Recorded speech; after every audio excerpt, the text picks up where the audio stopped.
শুরু করুন, আপনি কোথা থেকে শুরু করতে চান?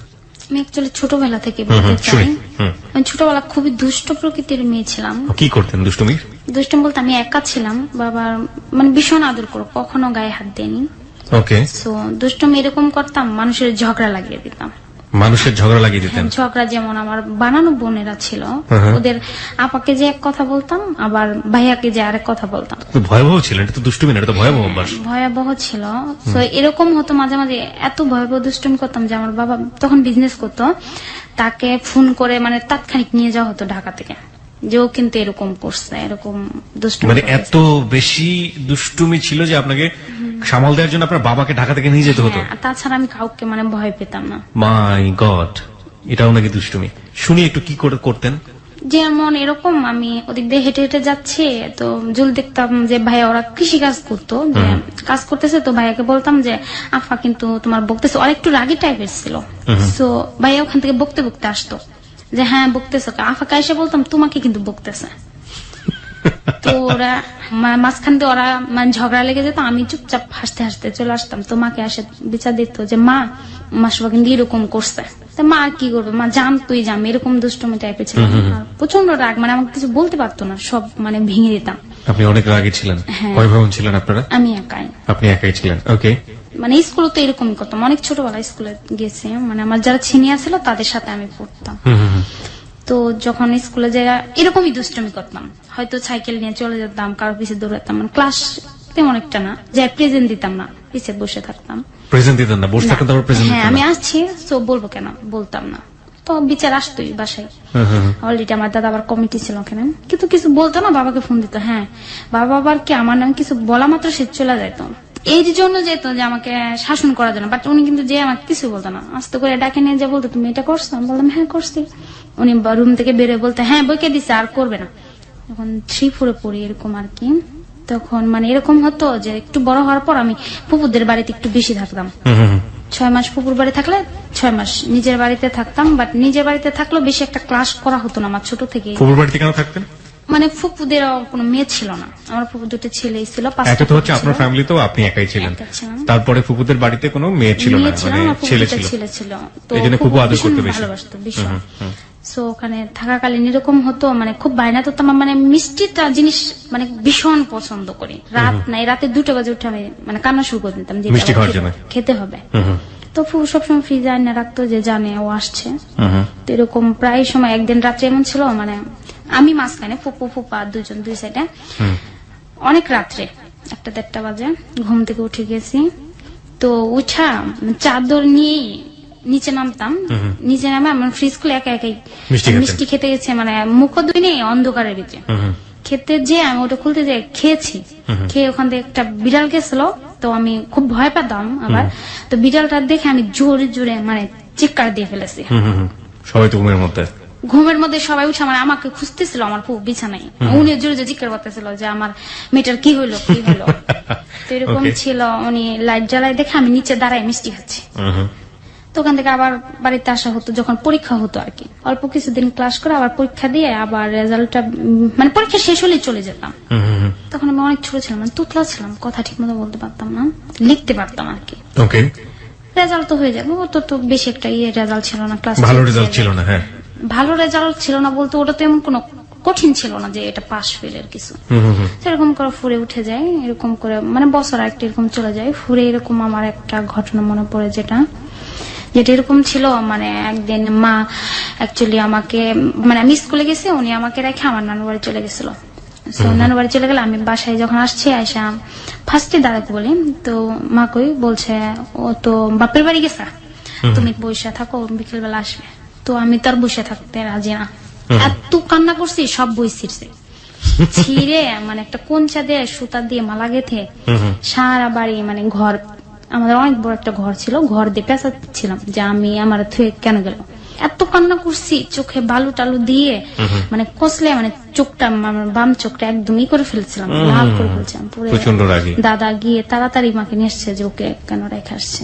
মা আসছেন, আসলে মানে আমি এত রাগ করছি যে আর কথাই বলবো না। তো মানে আমি একটা বুঠি নিয়ে বসেছিলাম যে এখন আমার সাথে কথা বলতে আসলে আমি একটা কূপ দিয়ে দেবো। তো এখন কি করবো, মা তো বারবার দরজা এসে লক করতেছিল যে খুলো, আমি এসে বসছি, খুলো, আমি এসে আমি করতেছিলাম না খুলবো না, চলে যাও চলে যাও। দাদা বারবার বলতেছিল যে খুলো আর যাবে না। তো এরকম করে অনেক বলার পর আর কি খুলে দিই। তো এরকম একটা ঘটনা ছিল ছোটবেলা। যখন আমি 5-এ পরীক্ষার আগে দিনের সময় হতে পারে, স্কুল থেকে আমার এরকম একটা রুটিন ছিল, আমি স্কুল থেকে 3 বারের আগে থেকে চিল্লাতে থাকতাম, মা মা আমি কিন্তু এসে পড়ছি, এখান থেকে মানে ভাত বেড়ে রাখো। মানে কাপড় না খুলে ব্যাগ নিয়ে ওখান থেকে চিল্লাইতাম। তো আমার মা আবার প্রত্যেক দিন মানে আমাদের একটা পুল ছিল ওই পর্যন্ত মানে আগে যে আমার জন্য ওয়েট করতো যে কখন আসবে। একবার স্কুল যাইতে শুনতে আসতে হতো, সবাই একা যেত, আমি যাইতাম না, জিদ ধরে বসে থাকতো। ওদিনও এইভাবে আসছিলাম চিল্লাই চিল্লাই। তার আশেপাশে আমার আপারা দেখে মানে গ্রামের আসলে টাউনের গ্রামের অনেক ডিফারেন্স, এইভাবে কথাগুলো চলে না। তো ওখান থেকে আপা বলতেছিল যে এখান থেকে চিল্লাই চিল্লাই তো যাওয়া লাগে, দুনিয়ার আর মানুষ কি মানে স্কুল করে না, তুই একাই করিস। তো এটা করলে আমি খুব মানে মুখ ভেঙাতাম আর কি, ওনাকে মুখ ভেঙে আপার মুখ ভেঙে বলছি আবার যাইও আমাদের বাড়িতে। তখন আর আব্বা গেলে যাইও একটা কিছু নিয়ে আসলে ভাগা তুলতে, তখন দিব না, এখন আমাকে মানে এইভাবে বললাম। তো ওখান থেকে আসতেছিলাম, আসতে সময় আমার মানে চাস্তো দিদি বাড়ি যেটা, ওখানে একটা পুকুর ছিল, একটা গাছ ছিল জিগার গাছ বলে, ওখানে হেলান দিয়ে মনে হয়, স্বাভাবিক কতটা মনে নেই।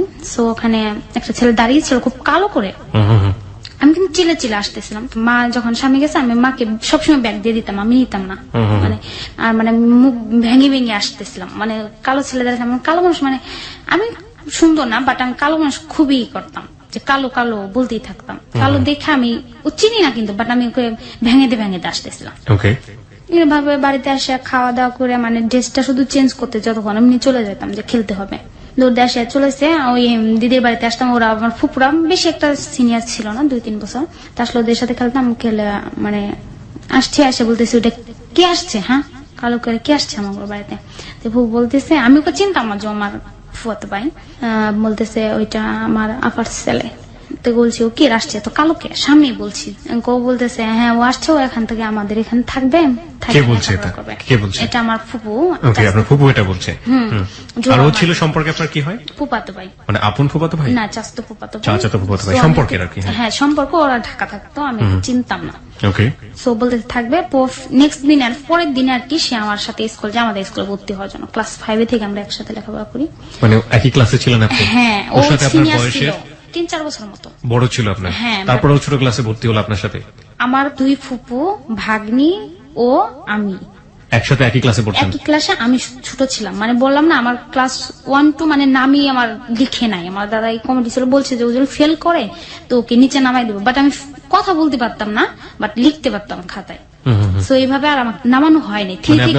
উঠে গেছেন? হ্যাঁ উঠে গেছে। ওকে। সো ক্লাস 5 থেকে একসাথে এরকম লেখাপড়া করতাম, মানে বছর একটা চলেই গেল, এইটা সেটা খেলা করতাম, কুতকুত এটা সেটা। বাট ও আমাকে খুব আদর করতো ছোট থেকে। তোর মা বাবা ছিল না ওকে, আমার মা ওকে আবার ভীষণ ভালোবাসতো, মানে যেটাই করুক না কেন আর কাউকে দেখা না দেখে ওকে দিয়ে খাইতো। বেশিরভাগ সময়টা আমাদের রুমে থাকতো। তখন আমি তখন অনেক ছোট, ওইসব কিছু বুঝি না। তখন আমার একটা ভাই হয়, মানে ও তো অনেক ছোট ছিল, ওকে আমি হিংসেই করতাম বলা চলে। মানে আমার বিরক্ত লাগতো যে ও কেন হলো, আমি একা ছিলাম, এটা ভালো ছিলাম, মা ওকে টাইম দিত, এটা আমার অসহ্য লাগতো। ওকে আলাদাই রাখতাম, প্রায় সময় খাটে শুলে মাকে বলতাম যে ওরে আলাদা করতে দাও, মানে আমি মাকে ধুয়েই থাকবো, এরকম ছিলাম। তো তখন ভাইয়া এসে ডাক দিত, রাজীব এসে ডাক দিত, মানে যাসো আমরা খেলি গা, চলে যায়। তো ওদের সাথে এইভাবে যেতে যেতে মানে বেশি সময়টা মার থেকে আর কি আস্তে আস্তে একটু একটু করে আর কি সরে যায় আর কি, খেলাধুলাটা এটা বেশি হয়। মানে মা যেহেতু আপনার ছোট ভাইকে সময় দিচ্ছে, আর যেহেতু রাজীব এখানে আছে আপনাকে একটু আলাদা টেক কেয়ার করছে, সুতরাং মার কাছ থেকে ধীরে ধীরে সরে যাচ্ছেন। 5-এ থাকতে এরকম একটা ঘটনা ছিল, তখন তো আমি অনেক ছোট, এসব কিছু আমার মানে মাথায় ক্যারি করি না। তো কুতকুত খেলতেছিলাম, কুতকুত খেলতে ভাই এমন করতো যে মানে আমরা দুইজন 2 দলে পড়তাম, ও কিন্তু কখনো আমাকে খেত না, দুম দিয়ে মানে মরা দেওয়া যেটাকে বলে, ধরতো না, মানে আমাকে বলতো তুমি জোরে জোরে দৌড় দাও, আমি তোমাকে খাবো না। আমাকে খেতে হতো, আমি বলতাম তুমি তো বলছো আমাকে খাওয়া না, খাওয়া মানে আমি যেটা বুঝতে পারছি যে কুতকুত খেলে আলটিমেটলি, হ্যাঁ এটা আলটিমেটলি ছুঁয়ে দিলে যেটা হয় যে বাদ হয়ে যাবে, সে কাজটাও করতো না। তো যদি ছুতে পেত তো আমি বলতাম তুমি না বলছো আমাকে ছোবা না, এখন আবার ছোকে। তো বলতো তুমি জোরে জোরে দৌড় দাও। আমি তো ছোট ছিলাম, পারতাম না, বেশিরভাগ পড়ে যেতাম। তা বলে যখন 5-এ বার্ষিক পরীক্ষা হয়ে যায় এরকম আর কি, তো সিনিয়র ছিল। সো আমাকে একদিন মানে পুকুর পাড়ে, সেই পুকুর পাড়ে দাঁড়িয়েছিল, আমি আমার ওই যে ভাইটাকে নিয়ে আসতেছিলাম বলতে আমার ভাইটা মানে অনেক মোটা ছিল, আমরা সবাই মোটা ছিলাম, আমিও ছিলাম। কোলে না, হাতে ধরাই ধরে নিয়ে মানে দুধ নিয়ে, ওজনা দুধ করতো, যেটা আমাদের গায়ে দুধ ছিল না তখন। তো দুধ নিয়ে মা, বেশিরভাগ করতাম না, মানে আমাদের ওখানে 2টা মেয়ে কাজ করতো অল টাইম। তোরা ধানের কাজ করতেছে মার সাথে, অনেক ধান, তো মা বলতেছে তুমি যাই তোমার দাদা বাড়ি থেকে, ওটা আমার এক চাচতো দাদা, বেশি দূরে না, যে যাই দুধটা নিয়ে এসো। তো আমি ওকে নিয়ে আসতেছিলাম। তো আসার পথে ভাইয়া বলতেছিল শোনো শোনো তোমার একটা কথা বলি। তা আমি দাঁড়াতাম না, আমি বলতাম না আমি এখন যাইগা। তো ওই টাইমে ফার্স্ট টাইম যেটা আমি বুঝি না এখনো বলবো, মানে এটুক বলছিল যে তোমাকে না আমি অনেকটা পছন্দ করি আর কি। এটা ও বলেছিল? হ্যাঁ, রাজীব বলেছিল যে তোমাকে অনেকটা পছন্দ করে, আই লাভ ইউ। আমি তো এর মানেই বুঝি না। পছন্দ করে কি বলেছিল? যে পছন্দ করেছে, আই লাভ ইউ এরকম বলছিল। আচ্ছা। সো আমিও চুপচাপ মানে বড় বড় চোখ করে তাকিয়েছিলাম, মানে কিছু বুঝি না। এটা যেমন আবার শুনতাম তো, তখন 5-এ পড়ি, শুনতাম এটা। কি শুনতাম? মানে লাভ ইউ, যেমন মাসে মানে ছবি দেখলে এটা সেটা। আমি আবার টিভি ছোট থেকে বেশি একটা টিভি গানে এইসবের প্রতি বেশি একটা ছিল না। আচ্ছা আচ্ছা। তবু একটা আছে না যে বড় হওয়ার সাথে মানুষ শুনছে যে আই লাভ ইউ, এটা সেটা বলে, বাট ও বলে আমি ভাবতাম যে এটা তো খারাপ কথা। মানে তখন আপনার ধারণা ছিল এটা খারাপ কথা? হ্যাঁ, এটা তো খারাপ কথা। সো ওর সাথে তার খেলবোই না, মানে আমার খুব রাগ হয়েছিল। আমি আমার রাগ করে আমি দুধটা ফেলে দিয়ে, মানে ঝকটা ওর মাথায় মারছিলাম। বরাবর হাইট আসছে আমার, মা কইতেছে দুধ নিয়ে আসে না। আমি কইছি ওই দিদিদের বাড়ির পিছনে বাটিক যেটা বলে আমাদের ভাষায়, যে ওই জায়গায় ফেলাই রেখেছি। বলছে কে ফেলাই রেখেছে? তো মাকে বলে দিছি যে মা জানো রাজীব ভাই এই কথা কইছে। এই কথা মানে সরাসরি আমি সবটাই খোলামেলা বলে দিতাম ছোটবেলা। তো বলেই দিলেন? হ্যাঁ, বলে দিছি। বলে দিলে বলতেছে যে কখন এই কথা সত্যি বলছে, মানে কখন বলছে? হ্যাঁ সত্যি বলছে। মানে বকা দিতেছি। ফুপুর একটা পাজি ছেলে, যেটা আমি বাই ডাকি, আমাকে এই কথা বলছে। আচ্ছা আমি ডাক দিয়ে বিচার করে দেবনি, আর বলবে না। তো যা আমি তো রাগে এসে হ্যাঁ বলছে, আমার এমন একটা জিন ছিল যে ও এটা বলছে, আমার ওকে রিপিট আরেকটা বলতে হবে। আচ্ছা। নইলে মানে রাগটা থেকেই যেত। সকালে উঠে সেদিন আমি মানে প্রত্যেকদিন তো সকালে উঠে একসাথে সবাই স্কুলে যেতাম, প্রায় 5-6 জন। সেদিন সকালে উঠে স্কুলে গেছি, মানে সবার আগে ওদের ফ্রেন্ড যারা ছিল মৌসুম, ওদের বলছি যে হ্যাঁ আসলে, ওরা কেউ জানতো না। বাট যখন স্কুলে গেছি ও তো রেডি হয়ে চলে আসছিল। তো আমি চুপ করে রাখতাম, দরজাতে দেখতাম যে ও কি আমাদের বাড়িতে আসতেছে কিনা। তো ও যদি আমাদের বাড়িতে যদি দেখতাম যে রাস্তা দিয়ে আসতেছে, আমি পিছন আরেক দরজাতে বেরিয়ে, মানে আমাদের একটা খাল ছিল ঘরের পিছনে, খালের পাড়ে পলাই চলে যেতাম যে ওর সাথে আমি স্কুলে যাইতেছি না, আলাদা আলাদা যাবেন, একাই যাবো। তো এরকম করে রেখে যেতাম। মানে কেউ তখন এই বছরটা কেউ জানাজানি ছিল না, তখন তো বার্ষিক পরীক্ষা হয়ে গেল। যখন স্কুলে ভর্তি হবো, মানে আমার দাদা বলতেছিল মাদ্রাসায় ভর্তি করে দেওয়ার জন্য। তো আমার ফুপু আবার উনি বলতেছেন না মাদ্রাসা ভর্তি হওয়া লাগবে না, হাই স্কুলে হোক। হাই স্কুল বলতে গার্লস স্কুল, আমার ফুপু যেটা পড়তো আর কি। তো গার্লস স্কুল বলতে আমি খুব খুশি যে এখানে তো ছেলেরা নেই। বেশিরভাগ আমি আর কেউ আই লাভ ইউ বলবে না, আই লাভ ইউ বলবে না, এটা যেমন অ্যাকচুয়ালি আমি মিশতাম না বলতে কোনো ছেলের সাথে না, আমার বাচ্চা তাদের সাথে। গার্লসে বলতেছি সেই বছর আবার এটা করছে যে আমাদের গার্লস স্কুলটা, মানে আমার ফুপুরা যেবার পরীক্ষা দেয় এসেছি, ওই বছরটা খুবই খারাপ রেজাল্ট হয় একটা, হওয়ার পর সরকার থেকে অনুমোদন আসে যেটা গার্লস অ্যান্ড বয়েজ উভয় হয়ে যাবে। তো আমি তো ভর্তি হয়ে আমি তো জানি এটা গার্লসে আছে। তো ভর্তি হওয়ার পরে শুনি এটা বয়েজ হয়ে গেছে, রাজীব সেখানেই ভর্তি হয়েছে। ক্লাস আলাদা আলাদা ছিল, মেয়েদের আলাদা ক্লাস, ছেলেদের আলাদা ক্লাস। এভাবে যাচ্ছিলাম স্কুলে ক্লাস 6-এ। ও এমন কথা আমি তো আর কাউকে বলিনি, মাকে একবার বলছে, হয়তো মা ভুলে গেছে গ্রামের দুনিয়া। প্রত্যেকদিন মানে ও এরকম করতো যে মানে আমার সাথে সাথে স্কুলে যেত, স্কুলে আসতো, তো আমি তো ওর সাথে যাইতাম না, প্রত্যেকদিন পলাতাম, যে কোনো একটা বাহানা ধরতাম। কিংবা যেদিন দেখতাম যে না ও পিছিয়ে নিছে, আমি মানে স্ট্রাইক ঘুরে চলে আসতাম, আমি স্কুলেই যাবো না। যখন দেখতো যে ভাই আমি ওর সাথে স্কুলে না যাই, তো ওখানে কিন্তু আমাদের বাড়ির সামনে দূরে একটা পুল ছিল, সে আমার অনেক আগে বের হয়ে যেত, মানে দেখতো যে আমি যাতে না দেখি। বের হয়ে আসে ও চুপ করে পুলের এক করার ভার যা ছিল ওখানে লুকায় বসে থাকতো। তো আমরা যখন আইসে যেতাম বাড়ি থেকে বের হয়ে, তখন তারা রিটার্ন বা প্রত্যেকদিন ঘুরে যাওয়া যাইতো না, গেলে তো আবার হয়তো আদরে 1-2 দিন বকবে না, 3 দিনের দিন তো অবশ্যই আবার টাইনে নিয়ে স্কুলে অবশ্যই দিয়ে আসতো। তো চুপ করে বসে থাকতো, দেখ রাস্তায় এসে যখন আমরা হাইটা মানে অনেকটা সামনে চলে যেতাম, তখন পিছিয়ে থেকে মানে বের হয়ে আস্তে আস্তে হাইটা হাইটা আসতো।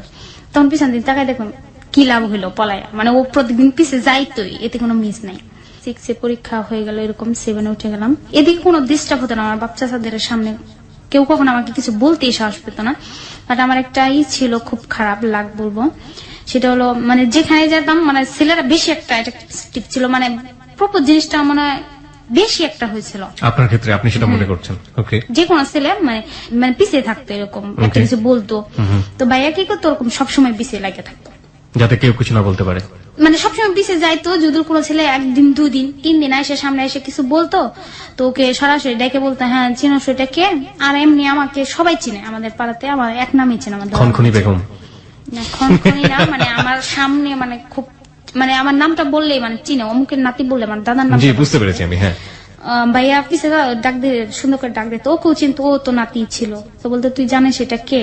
ওকে। ও বলতো হ্যাঁ তোর মামাতো বোন। মামাতো বোন হলেই হবে, এটা আমার বউ, এর সাথে আমার মানে সবাইকে এটা বলতো? সবাইকে, মানে এর সাথে আমার এঙ্গেজমেন্ট হয়ে গেছে, এর সাথে আমার বিয়ে হবে। হ্যাঁ তো তুই দেখতেই পারে না, মানে ওর সাথে টোটালি কথা বলতাম না, একদম না। এক বাড়িতে থাকতাম তবুও কথা বলতাম না, 1 সেকেন্ডের জন্য না। ওই ঘটনার পর থেকে? হ্যাঁ, এবং কি আমাদের ঘরে আমি ওকে আসতে দিতাম না, এরকম ছিল। বাট ও আবার সাহসী বলা ছিল, ও মানে সুযোগ পাইলে মানে যেটাকে বললাম জোর কথা, হ্যাঁ বলবি না একটা, যখন মানে তুমি করে বলতো, তুই বলতাম যাদু তুই পছন্দ করতাম, বাট বলতো হ্যাঁ তুমি বলবা না কে? হ্যাঁ কোনোদিনও বলবো না। তো জোর কথা হ্যাঁ না বললে খবর আছে এইটা সেটা, বাট আমি জানতাম যে ও কিছু করতে পারবে না, বাট ভয় দেখাতো, ধরতে পারলে হয়তো একটা চর মারে দিত। তো এরকম করে যাচ্ছিল। যখন 7-এ পড়তো ওর উপরে আমার প্রচন্ড রাগ ছিল, যেটা বলা ছিল আনলিমিটেড। আমার এই জিনিসটা বেশি রাগ লাগতো, আমি একটা বান্ধবীর বাড়ি যাচ্ছি, ও আমার পিছে পিছে দিত। তখন আস্তে আস্তে কিন্তু মানে সবসময় পিছু নিলে একটা জিনিস, গ্রামের মানুষ একটা জিনিস যতই ভাই বোন হোক, এটা মানে ওদের চোখে পড়ে যায় যে সবসময় ওর পিছে কেন। বান্ধবীর বাড়িতে যেতাম, ও পিছে যায়, শাকের পাড়ে দাঁড়িয়ে থাকা, আমরা যাইতাম, খাইতাম, রান্না করতাম, এসে দেখতাম ওর সবসময় বলতে এই ও তোর ভাই তো তোর সবসময় তোর পিছে পিছে থাকে কেন। লেটার লিখতো অধিক পরিমাণ। আপনাকে দিত? হ্যাঁ দিত, মানে এরকম করে দিত। ঘরে আসতো, আইসা যে কোনো হয়তো বালিশের নিচে আমার বইয়ের, বেশিরভাগ বইয়ের পেজে রাখে রাখে চলে যেত। আমার বলতো দেখছো, আমি স্ট্রাইক না করে দিতাম, আমি বলতাম তো জানি না, দেখবো কই থেকে, কিন্তু আমি দেখতাম। দেখে আবার ওগুলা ঝরে যে একটা ট্রাঙ্ক ছিল আমাদের ভাঙা বলা ছিল এক কর্নারে, ওর কোনো কাজে লাগতো না, তো আমি ওদের ভিতরে রেখে দিতাম, বেশিরভাগ পড়তাম না। তো মানে এরকম করতে করতে আস্তে আস্তে আর কি গ্রামের লোকেরা মানে টার্গেট করে এটা যে ও সবসময় ওর পিছিয়ে চলে কেন। আর চলে কেন বলতে একটা কথা একজনকে বললে ওটা 2 কান এমনি হয়ে যেত। ও বলতো একজনকে ডাকে যে ওর সাথে তোমার এঙ্গেজমেন্ট হয়ে গেছে, বিয়ে হবে, এটা সেটা। ও আরেকজনকে বলতো, ও আরেকজনকে বলতো। এরকম করতে করতে কিছুটা শোনাশুনি হয় ক্লাসে, যেটা স্কুলের ব্যাপার, যেটা বাড়িতে হয় না তবুও বেশি একটা। এরকম করে স্কুলে মানে কি আমাকে খেপাতো, যেমন বলতো হ্যাঁ এই যে রাজীবের গার্লফ্রেন্ড আসছে, এই ভাষাটাও হয়তো অতটা বুঝতাম না, কিন্তু এটা আমার খুব বিরক্ত লাগতো। লাগলে ওর প্রতি আমার প্রচুর একটা রাগ ছিল যে ওকে কি করা যায়। বান্ধবীরা খুব চেলাইতো আমার যে হ্যাঁ গার্লফ্রেন্ড এরকম কত কত কইছে, দেখ আমি ওর কিছুই হয় না, ওকে তোরা যা কোস আমি ওরে তাই করতে পারবো, আমি বাট ওরে আমি পছন্দ করি না। তো কি ওরে কিছু করতে পারবি? আমি কিছু মানে তোরা যা কোস, তবে বাসায় যায় না, পিটাইতে পারবি, চর মারতে পারবি? আমি পিটাইতে না, আমি ওর হাতটাও কাটে ফেলাইতে পারি খুব মারে। তো আমার এক বান্ধবী ছিল খুব চেতাই দিত মানুষের, ও বলতো হ্যাঁ হ্যাঁ তাহলে তুই যদি কাটতে পারস তাহলে কাটার ব্যবস্থার জিনিস আমি আইনে দেবো। তা আমার আবার খুব রাখছিল, হার মানতে রাজি না। আমরা আচ্ছা তুই যদি জিনিস আইনে দিতে পারস আমি কাটতে পারবো। কয় কি আচ্ছা তাহলে একটা বেট, যদি তুই যদি কাটতে না পারস তাহলে 19 জনকে 19টা পটেটো আর 19টা চকলেট খাওয়াবি। আর বলছে আর যদি কাটতে পারি, ওর হাত একটু কাটলি হলো, কয় হ্যাঁ কাটতে পারলে তোকে খাওয়াবো, এই যা টাকা আসে তোকে দিব। তো কি করে আমাদের স্কুলের সাইডে তখন মানে 1 টাকা ব্লেড পাওয়া যায়, তো ব্লেডটা কিনে নিয়ে আসে। কিন্তু আমি কিন্তু ভয় পাচ্ছিলাম, মনে মনে যে এটা কি ক্লিম নেই, এখন পিছাইতে পারতেছিলাম না, যে পিছাইলে কবা হ্যাঁ আসলে আমরা যেটা মাইন্ড করছি সেটাই। তো মানে মাঠে খেলতেছিল, কথায় কথায় শোনাশুনি হয় না, 1-2 কানে শোনাশুনি হয়ে গেছে যে ও বলতেছে মৃত্যু আসতেছে কিন্তু তোর হাত কাট। তো দৌড়া যে কমন রুমে পলাইছে, তা আমরা সব মেয়েরা যাই ওর কমন রুমে স্ট্রাইক করে মানে অ্যাটাক করে ধরছি। মানে ছেলে মানুষ তো একটু সাহায্য, হ্যাঁ কাটতে পারবা এরকম করে হাতটা আর কি আগে দিতেছিল। তো এখন আমার তো এমন রাগ দিচ্ছে, এমনি তো ওর প্রতি রাগ। সো আমি কি করছি, ব্লেডটা বের করে একটা টান দিয়ে দিছি হাতে, কাটা মাত্র ওইখান থেকে একটা চিল্লানি দিয়ে একদম স্যারদের রুমে আসে পড়ছে। আইসে বিচার দিছে, ক্লাস 7 মেয়েরা ধইরা আমার হাত কাটে দিছে। ম্যাডাম ছিল আমার দিদি, উনি তো এমনি জানেন আমি খুব দুষ্ট, সবকে ধরে নিয়ে মানে ইচ্ছা রকম অপমান যেটাকে বলে বেতের বাড়িতে আছে, বাট তার উপর যে মানে সবচেয়ে পিছন মোড়া হাত দেয়া দাঁড়া করে রাখছিল সিরিয়ালদের, যে এত বড় সাহস স্কুল আইসা। আর এই কথাটা এমন ভাবে ছড়াছড়ি হয়েছে, ওই সবাইরই বলছে যে এই স্কুলের মেয়েরা মাস্তান, ধরে হাত পাকারে দেয় সব, মানে রাস্তাঘাটের দোকানদার যারা আছে সবাই মানে একদম মানে ভ্রাষ্ট হয়ে গেছে একটা খবর, স্কুলের মেয়েরা ডেঞ্জারাস। ডেঞ্জারাস মানে বলতো যে এরা যেদিক দিয়ে যাবে ওদিক গায়েব হয়ে যাবে। বার্ষিক পরীক্ষা হবে, ওখানে যাই দেখি একটা ছিল যে ব্রেঞ্চটা ছিল, ওখানে বসতাম, ওখানে আমার নামটা আর রাজীবের নামটা প্লাস দিয়ে লেখা ছিল ক্লাসের বেঞ্চে। পরে আমার এটা দেখে আমার খুবই রাগ উঠলে আমাদের দপ্তরি কাকা ছিল, খুব রাগ করে দাঁড়াইছিলাম। দপ্তরি কাকা ডাক দিছি যে এদিকে আসে না, আসার পর বলতেছি দেখেন তো এটা কি, দেখে চুপ করে দাঁড়াইছে, কে লেখছে? আমি তো বলছি যার নাম আছে সেই লিখছে। পরে মানে আমি এমন একটা করা ভাবে বলি যে আমি যে ব্যাগ নিছি, বই নিছি, তো কি হয়েছে, এটা বিচার হবে ভালো, তা না হয় আমি এখান থেকে চলে যাবো, চলে যাই আমি আমার আব্বারে বলে দেবো, দাদারে বলে দেবো, তখন সে আসবে, সে এসে বিচার করবে স্কুলে। এত বড় শ্বাস কই থেকে হলো। এখন তারা হেড স্যারকে বলে, হেড স্যার আসে দেখে হ্যাঁ সত্য ঘটনাটা।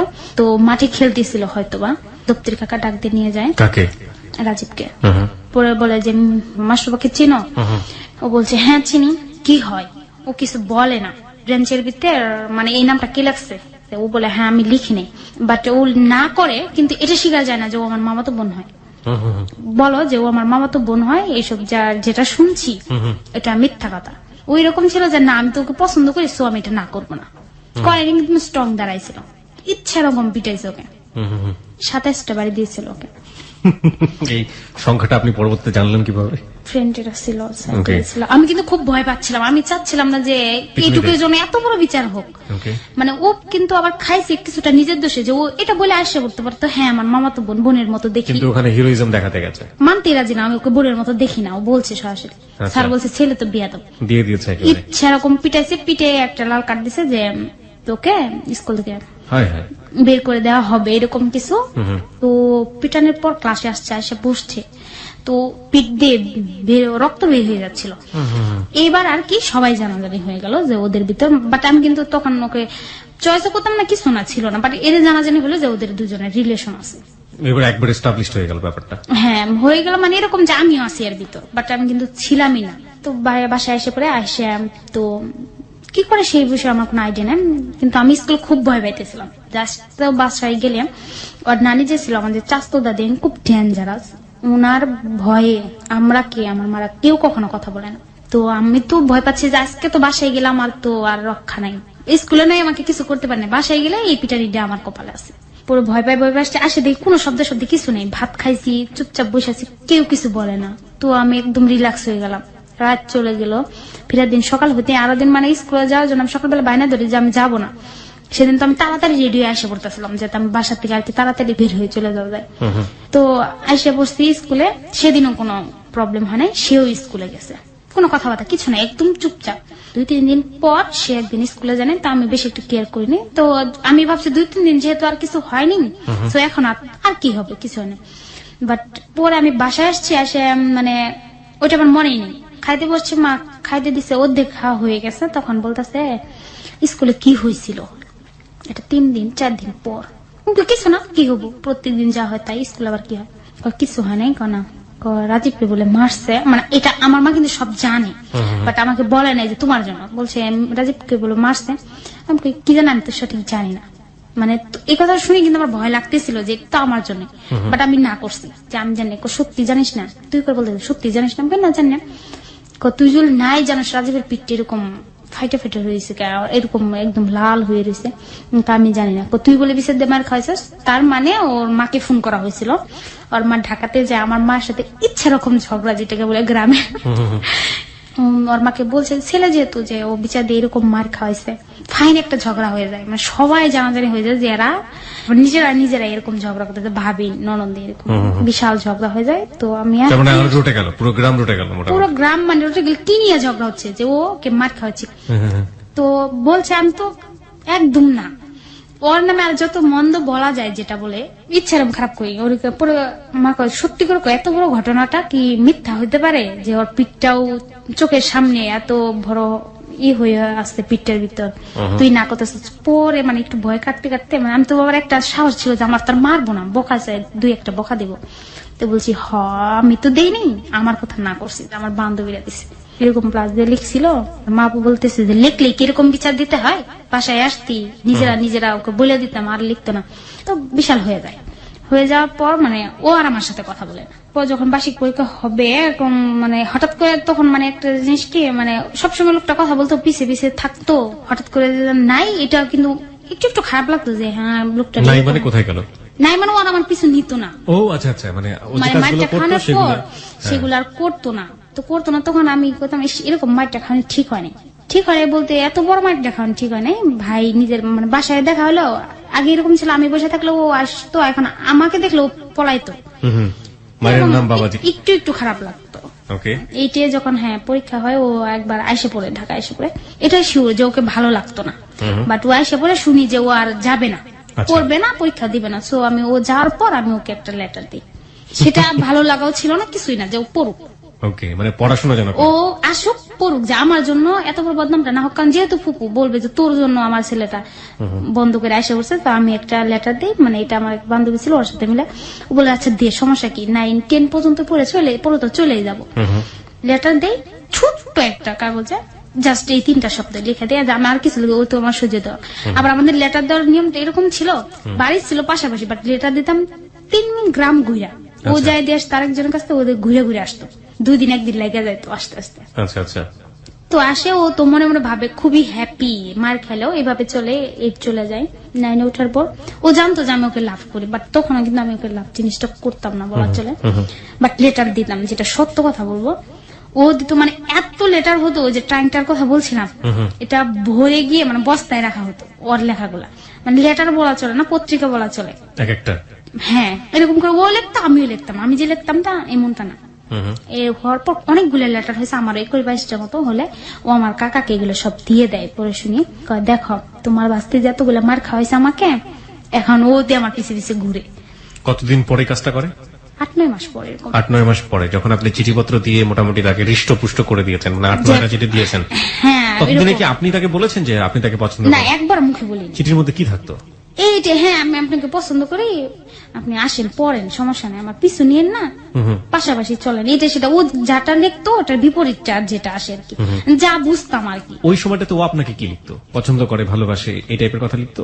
হ্যাঁ, ভালোবাসা, আই লাভ ইউ এটা লিখতো, আর মানে নানান কিছু লিখতো, যে আজকে খেলতে যাব, এটা সেটা, এই সব কিছু। আচ্ছা, তখনও আপনাদের বাড়িতে আসেনি 8 মাস 9 মাস যাবত? না, ও তো আমাদের বাড়িতেই।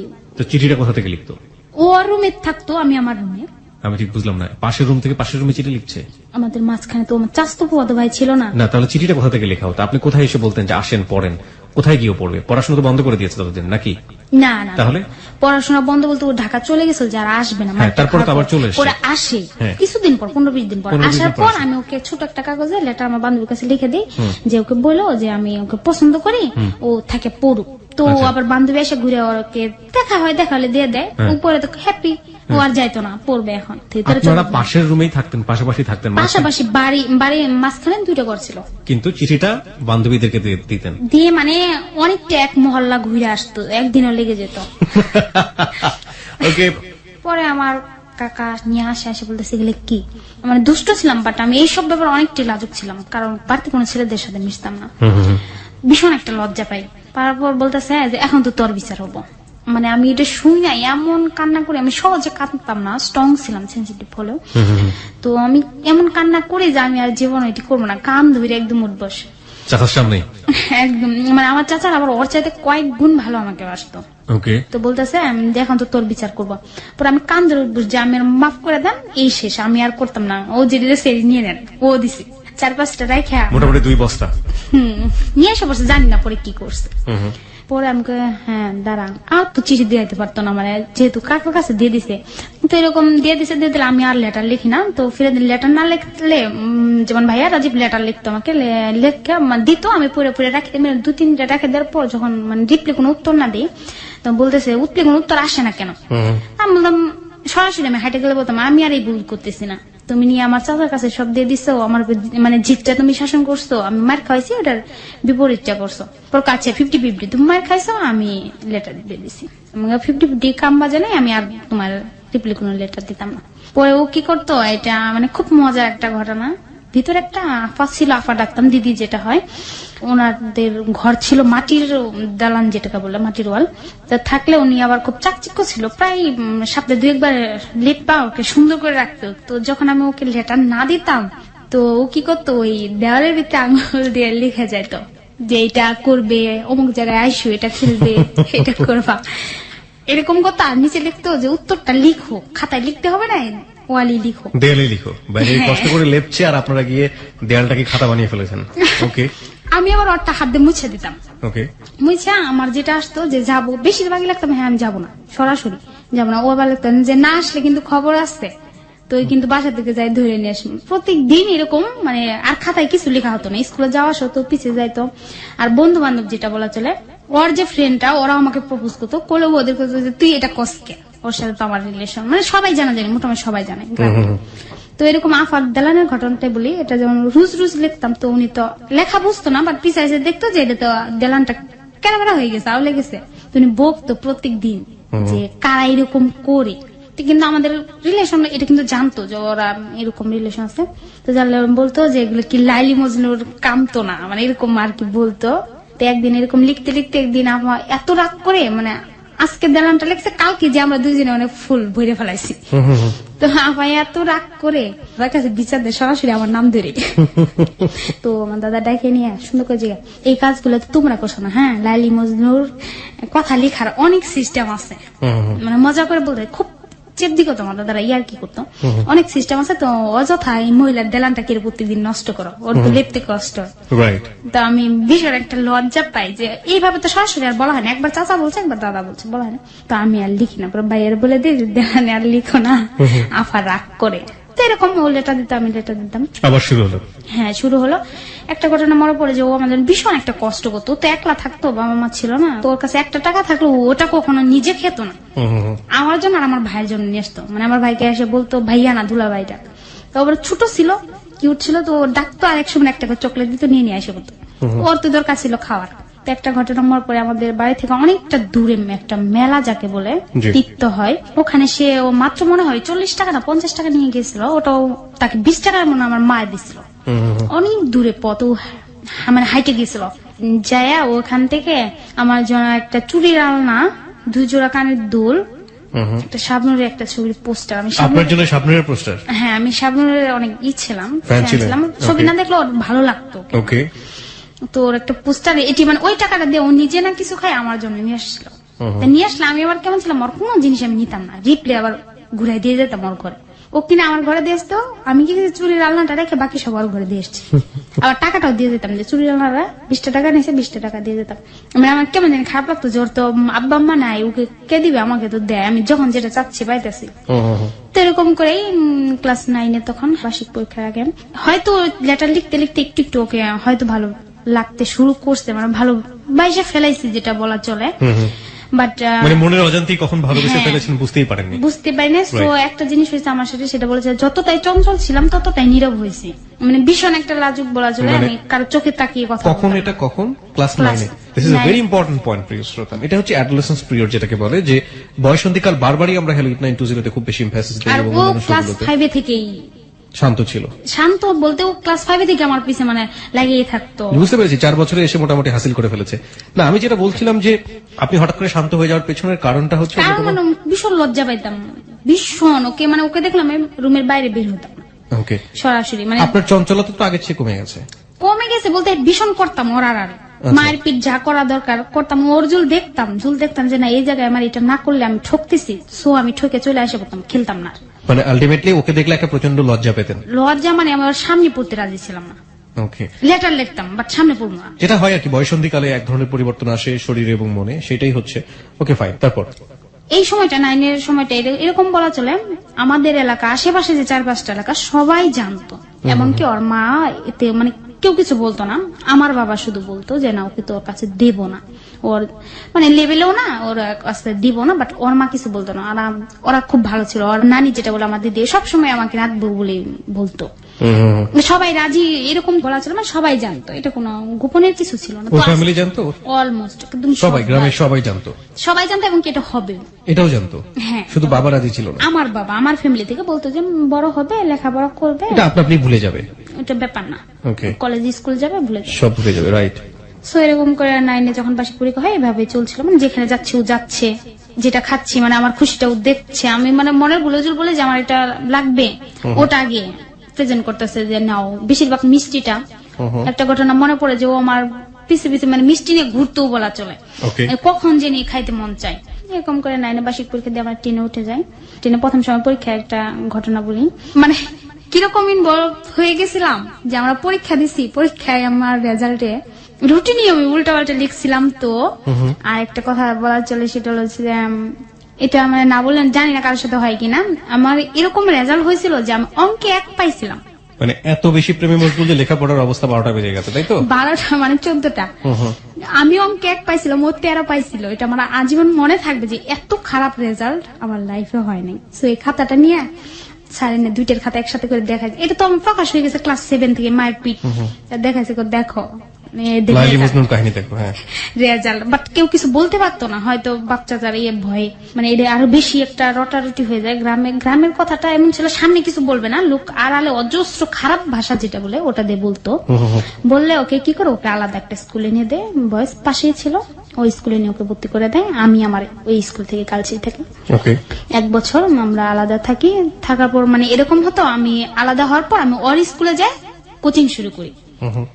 প্রতিদিন সকালে যাই ওর স্কুলে যাই, কোচিং করে আমার স্কুলে আমি আসতাম। বাট দেখা সাক্ষাৎ এটা হতো, ট্রেনে এরকম করে চলছিল আর কি। যে কোনো ফ্রেন্ড সার্কেল সবাই জানতো ওদের বিয়ে ঠিক হয়ে গেছে, মানে সবাই এলাকার অলমোস্ট, আমি যেখানে যেতাম ও যেত। ছবি বললাম বেশি একটা দেখতাম না, তবে এরকম একটা জিনিস ছিল, আমি ওর সাথে কয়েকবার বাংলা ছবি, যেটা হলে আমরা ছবি দেখতে যেতাম, স্কুলের কথা বলে বাড়ি থেকে বলতাম, খুব কাছে ছিল তো টাউনটা, 13 টাকা 14 টাকা লাগতো একটা টিকিট। তো বলতাম টাকাটা নিয়ে স্কুলে ব্যাগ নিয়ে আমরা স্কুলে যেতাম, যাই অর্ধেক পর থেকে সাইকেলে উঠে চলে যেতাম, হলে যাই ছবি দেখে আসতাম, এরকম দুষ্টুমি করতাম ভীষণ আর কি। মারপিট করতাম, আর আমি মারপিট বাজলেও আমাকে টাইনা ছাড়াই নিসতো, কত মারপিট করো না, মানে খারাপ করবো। যখন আর কি বার্ষিক পরীক্ষার সামনে ফ্রন্ট ক্লাব শুরু হয়, হঠাৎ আর কি এখানে মানে আমার বাবার প্রবলেম হয়ে যায়। আমার বাবা যেখানে শেয়ার ব্যবসা করতো, কিছু একটা মার্ডার হয়, সো সে বিষয়ে আমি বলবো না, সেটা আমার বাবার বিষয়। মানে রাতারাতি আমাদের অনেক টাকা অ্যাডজাস্ট করতে হয়, ধান চাল যা ছিল বিক্রি করে এক সপ্তাহে অনেক টাকা, একদিনে বাবাকে এতগুলো করে টাকা দিতে হতো। দিলে এই কেসি করার জন্য, মানে বিজনেসটা ঠিক মতো রাখার জন্য। ওই কেসে আপনার বাবাও জড়িয়ে যায়, তাই তো? হ্যাঁ, জড়িয়ে যায়, মানে উনি একদম 2 নম্বর, 1 নম্বর আমার মামাকে আর আমার বাবাকে 1-2 ফেলাই দেয়। মানে উনার শিফটে ছিল, এখন বাবা দেখে নাই কেন শিফটে ছিল, তাহলে উনার আন্ডারে ছিল, ওরা কাজ করতেছিল, 3 কর্মচারী ওয়ার্কারে ঝগড়া লাগে মার্ডার হয়ে যায়। এরকম দেওয়ার পর অনেকটা মানে লস হয়ে যায়, যেটা বলা চলে লসই।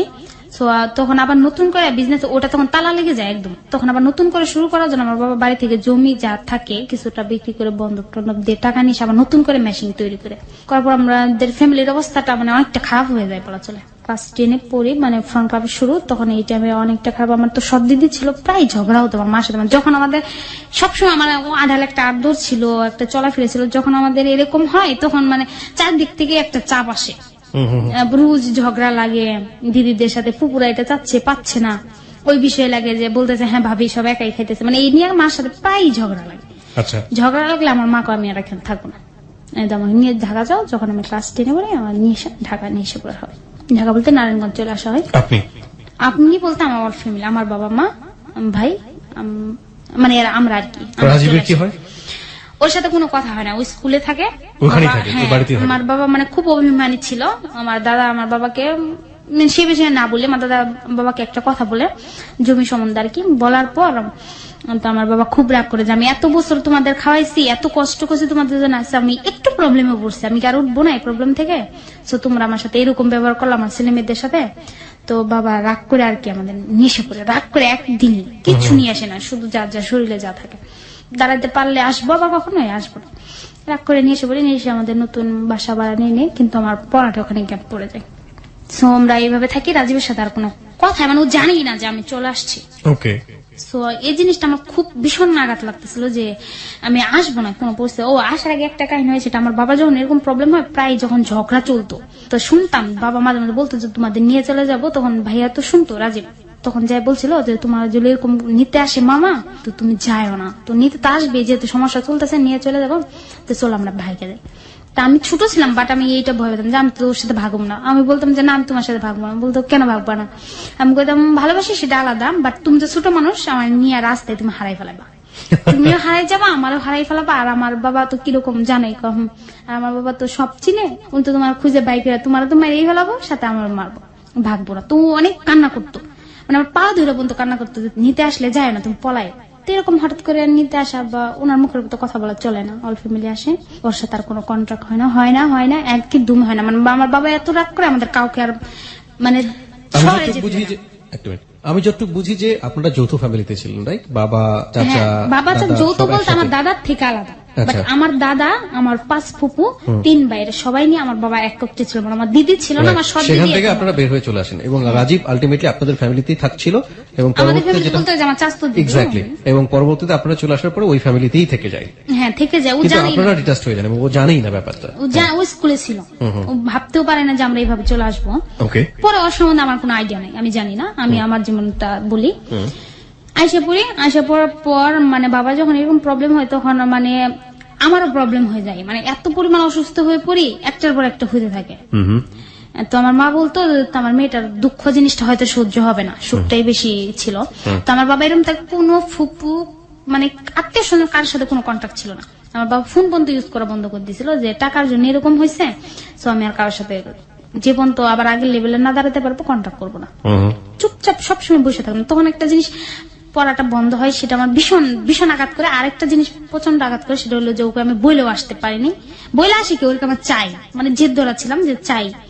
তো বসে বসে একাই কাঁদতাম 6-7 মাস এরকম একটা নাই বসে থাকি, কাঁদি, বাহিরেও বের হয় না, কোথাও যেতেও, হ্যাঁ বাবা কোথাও যেতেও দেয় না, কারোর সাথে কোনো কন্ট্রাক্ট করি না, করতে করতে যখন 5-6 মাস হয়ে যায় মানে একটা অভ্যাসে পরিণত হয়ে যায়। তো এইভাবে থাকতাম, থাকার পর আমি ভীষণ অসুস্থ হয়ে পড়ি। ভীষণ বলতে আমার গলায় একটা ইঞ্জুরিতে একটা প্রবলেম হয়ে যায়, সেখানে একটা অপারেশন করা লাগে নারায়ণগঞ্জ হাসপাতালে। তখন তো আমার বাবার অবস্থা, এদিকে আর্থিক অবস্থাও খারাপ হয়ে যাচ্ছে, প্রবলেম হচ্ছে, কুটে হাজিরা দিতে হচ্ছে, টাকা দিতে হচ্ছে, বিভিন্ন প্রবলেম, অফিসটায় তালা লাগাই দিছে, এটা নিয়ে কুট কাছারি, তার মধ্যে বাড়ির থেকে এসে পড়ছি। বাড়িতে থাকলে ধান চাল আবাদ হতো, ওটা খাওয়াটা চলে যেত, সবকিছু মানে একটা ট্রাফির মধ্যে। এর মধ্যে আমার একটা অপারেশন হওয়া লাগে, এমন অবস্থা হয় তখন মানে ইমার্জেন্সি মানে অ্যাকাউন্টে বলে 30,000 টাকা জমা করেন। তখন আমার আব্বার এমন অবস্থা ছিল, 30,000 টাকা অনেক ছিল, পারতেছিল না। সো উনি তখন আর যেটা চায় না তবু উনি করছে, জানি আমার বাবা খুব অভিমানী, তার ভাই বোনদের কাছে ফোন দিচ্ছিল, হয়তো আমার ফুপুর কাছে ফোন দিয়ে বলছিল যে টাকা দিতে, আমার ফুপুরা দেয়নি। না দেওয়াতে ওনার মানে কতটা কষ্ট লাগে সেটা ভাষায় বলা যাবে না, যে আমি এত করছি, আমার বুকে ডাক্তার বানাচ্ছে আমার বাবা, যে এত করছি, আর তারা আজকে আমার মেয়েটার এত বড় অসুখ। পরে বাবা যখন কোনো কিছু না দেখে বাড়িতে না যায়, মানুষ দিয়ে আমাদের যে রড কিনে ঘর মানে বিল্ডিং করার জন্য রড টড কিনে ওইসব বিক্রি করে দেয়, এইসব আবার কিনে ওর মা কিনে এইসব মানে বিক্রি করে যা টাকা হয়, যতটা হয়, হ্যাঁ যতটা টাকা হয় আর কি। তখন আর কি আমাদের এমন পরিস্থিতি আসে যে আমাদের স্বার্থ ছাড়া কেউ কিছু দেয় না। এখানে আমার মামারা হেল্প করে, আমার মার ভাই যেটা বলে করে হেল্প করার পর আমার ওখানে একটা অপারেশন হয়। সো এখানে এমন অবস্থায় ডাক্তার আমাকে একদম টোটাল নিষেধ দেয় যে কথাটা খুব কম বলবা, বিনা প্রয়োজনে না। সো এইভাবে চলতে থাকে, তো আমি কথা বলে একদমই কমে যায়, যে বিনা প্রয়োজনে কথা বলি না। কিন্তু সেখানে একটা প্রবলেম হয়, যেহেতু 6-7-8 মাস হয়ে যায় চুপচাপ এক ঘরে বসে থাকি, পুরো বছরটাই নষ্ট। তো এক ঘরে থাকলে আমার এমন অবস্থা একদম মেন্টালি প্রবলেম হয়ে যায়, সবসময় বসে থাকতাম, কাঁদতাম। যে লক্ষার নদীটা যে আছে, আমি অল টাইম বেশিরভাগ সময়টা আমাদের জানলা বেলকুনি দিয়ে ইটা দেখা যেত নদীটা। আমি অল টাইম আমার একটা ঘটনা মনে পড়ে, যে দুঃখের সাথী বলা চলে। আমি গিয়ে ওই পাথরে মানে পাটা দিয়ে বসে থাইকা খুব কান্না করতাম যে আমি বাড়িতে যাবো, কিন্তু এটা মানে বাবা কিছুতেই যাইতে দিত না, যে আমি বাড়িতে যাব, আমি রাজীবের সাথে দেখা করছি। সত্যি কথা বলতে লেখাপড়াটাও তো ভুলেই গেছি 1 বছরে, কি করতেছি না করতেছি নানান কিছু, মানে সবাই মিস করতাম, শুধু রাজীব না, কিন্তু যাইতে দিত না। এরকম করে 1-1.5 বছর মাথায় আমি এত পরিমাণ অসুস্থ হই যে আমি ঘরে কারোর সাথে কথা বলি না, মার সাথে বলি না। মানে খুব একটা মানে ব্যবহার একটা ডেঞ্জারাস একটা চেঞ্জ আসে, যে মা বাবাকে দেখলে প্রচন্ড একটা রাগ উঠতো, বিশেষ করে হ্যাঁ এর জন্যই তো আমি এখানে আসছি, নইলে আমি কেন আসবো, ভুল করবে হ্যাঁ ভর্তুক দিব আমি। মানে বাবার সাথে মানে এই যে আইসা ডাক দিত মা করে, এটা সেটা মানে বেশ একটা কেয়ার দেয়া মানে শুনতামই না। যদি দেখতাম যে বাবা ঘরে ঢুকছে, আমি আরেক দরজাতে বের হয়ে যায়, সিঁড়ি দিয়ে উঠা পানি যে ট্যাঙ্কি ছাদ ছিল ওখানে বসে থাকতাম, চুপ করে লুকাই থাকতাম। নিয়ে একটা সামনে একটা পুকুর ছিল, বসছি দিয়ে ওই পুকুরে টুপ ফালাই বসে থাকতাম, যে ঘরে যাব না বাবা যতক্ষণ না যাবে। অফিস আসলে আবার রুমে যেতাম। আর মার সাথে তো মানে ভীষণ রাগ উঠতো, একে তো আমি অসুস্থ থাকতাম, দুই তো মানে রাজীব থেকে কেন আইসে পড়ছি। তো এরকম করে 1-2 বছর চলে যায়। চলে যাওয়ার পর ভীষণ অসুস্থ হয়ে পড়ি। সেটা হলো তখন আমাকে সাবান নিয়ে আসা হয় বিভিন্ন ডাক্তার দেখায়, ভয়াবহ। সেখানে আমার প্রায় 3-4টা রোগের মতো ধরা পড়ে ওই সময়টাতে। হ্যাঁ ধরা পড়ে যে এরকম ছিল, মানে অতি টেনশন যেটা বলে, যে ব্লাড জমাট বেঁধে যেত ব্রেনটে। আর এরকম ছিল যে আমার এক সাইডে ব্লাড জমাট বেঁধে যায়, মানে পুরো বাম সাইড মানে প্যারালাইসিস এর মতো অবশ হয়ে যেত। তার প্যারাটাইফয়েড জ্বর সাথে লিভার ফাংশন পানি এসে যেত, মানে অধিক পরিমাণ না খেতাম, খাওয়ার প্রতি একদম অনীহা এসে যায়। তখন 2 বছর অলরেডি চলে গেছে, মানে এমন কোন ট্রিটমেন্ট নেই, ওষুধ নাই। এখানে আমি মাসের পর মাস 7 মাস আমার ওখানে ডাক্তার যারা আছে যে এরা ওষুধটা কেন সারে না। আর আমার বাবা কি করতো, যতটা ইনকাম হতো, যতটা আসতো, কিছুটা ঘরে দিত, খুব কষ্ট করে চলে, বাকিটা আমার ট্রিটমেন্টে চলে যেত। কোনো পরিস্থিতিতে আমি সুস্থ হচ্ছিলাম না, তখন ডাক্তারের ডিসিশন নেই যে ওকে একটা কাজ করো, যেটা করতে ভালো লাগে ওকে ওটা করতে দাও।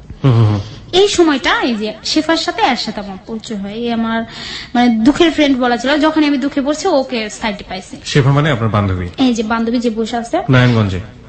নারায়ণগঞ্জ থেকে তখন সাভারে এসে পড়া হয়। সাভারে চলে এসেছে, মানে যে বান্ধবীকে সাথে করে নিয়ে এসেছেন আপনি? হ্যাঁ, সাভারে এসে পড়া হয়। তো ওরা ফ্যামিলি শো থাকতো, ওরা তখন ওই জায়গায় লেখাপড়া করতো, ওর বাইরে ওর বাবা মা থাকতো। তো ওর সাথে কথা হতো, ওর সাথে ফ্রেন্ডশিপ হয় আর কি। এতদিন আর আমার কার সাথে কোনো বন্ধুত্ব না, কোনো কিছু না। তো এরকম ওর সাথে একটু কথা হয়, কথা হইলে মানে বেশি একটু কথা হতো না। তো বাবা এসে বলতো যে কি করবা, কি খাইতে চাও, কই যেতে চাও। তা আমার প্ল্যানই ছিল একটা, আমি বাড়িতে যাইতে চাই, আর কোনো কথা নেই। এর মাঝখানে কি রাজীব আপনার সঙ্গে কোনো যোগাযোগ করে? না, ওর আমার কোনো কন্ট্রাক্ট ছিল না। ওকে। তো এরকম করতে করতে 2.5 বছর 1.5 বছর মানে কিছুতে আমি সুস্থ যখন না হই, খুব মোটা ছিলাম, শুকিয়ে যাচ্ছি, এক সাইড পুরো অবশ হয়ে যায়। তো তখন সবসময় আমার সাইডে থাকতো। মা যখন রান্না করে যেত অল টাইম আমার সাইডে থাকতো, হাতই করে দিত, পাই করে মানে আপনার এই বান্ধবী? হ্যাঁ, অল টাইম আমার সাইডে মাথা ধুয়ে দিত, অল টাইম মানে আমার সাথে গল্প করতো আর কি, আমাকে হালকা করার চেষ্টা করতো। ও জানতো? ও জানতো বলতে ওর সাথে মানে আমি সহজে বলি না, বন্ধুত্ব না হলে সহজে কারোর সাথে মনের কথাটা বলি না বলেই চলে। তোর সাথে যখন মিষ্টি মিষ্টি একটু অনেকটা ও আমার হেল্প করে, আমার কষ্টগুলো একটু একটু বুঝে, তখন ওর সাথে আমি আলাপ করতাম রাজীবের কথাই। মানে পৃথিবীর মধ্যে একটা মেয়ে বলবো যে ও কখনো এই কথাটা আমার বিরক্ত বোধ করতো না, এত বলতাম মানে ওর কথা, রাজীবের কথা মানে শেষ করার মতো না।